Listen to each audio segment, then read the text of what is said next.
Thank you for watching and listening. This is Dollar Gains, and I am Nathan. This is one of our Monday Friday shows and on stocks and investing, and we're currently here on MSN Money. We can also use Yahoo Finance. There's a few other ones that we use here at Dollar Gains just to check out some stocks. Um, so I'm just looking here at the market movers, the U.S. and the losers. Yes, I said losers. Gotta love them losing stocks. Stocks will go up and down, not 100% in relation to what the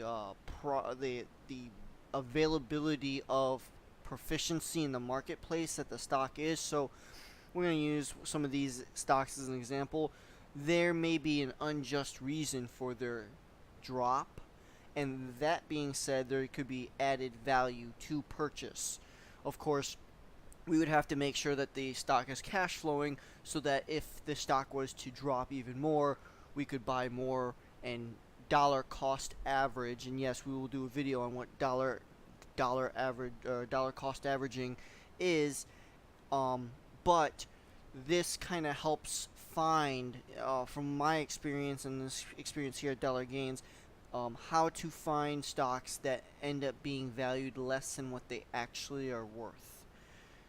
Just taking an example here, we've got the day range of 550 to 596, and then over here we've got the 52-week average of 4.8 to 9.22.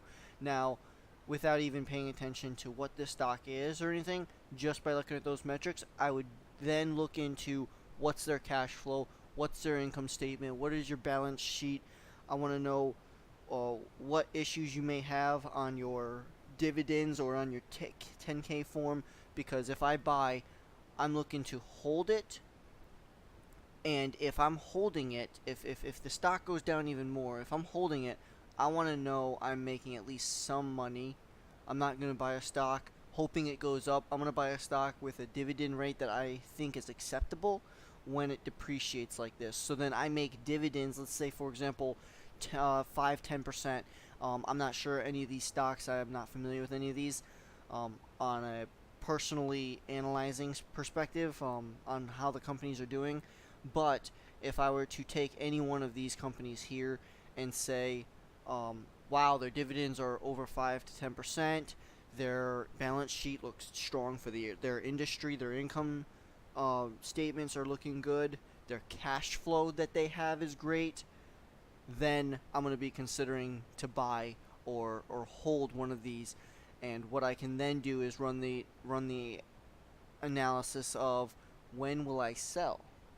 So if a stock increases 5% and it's giving me 5% dividends and it's increased over a week, well, I could cash out, make what I expected to make in just a couple weeks that I was okay with making for the whole year. This we're going to go into a little bit more on analyzing a specific stock later on, but I'm just trying to get an idea on how do we find more stocks that we want to invest in, because there's so many out there. I start by the losers of the day, and I'll research and watch for weeks to see new companies coming into the loser section of the stock price change. Thank you, everybody. This is Dollar Gains, and again, I am Nathan.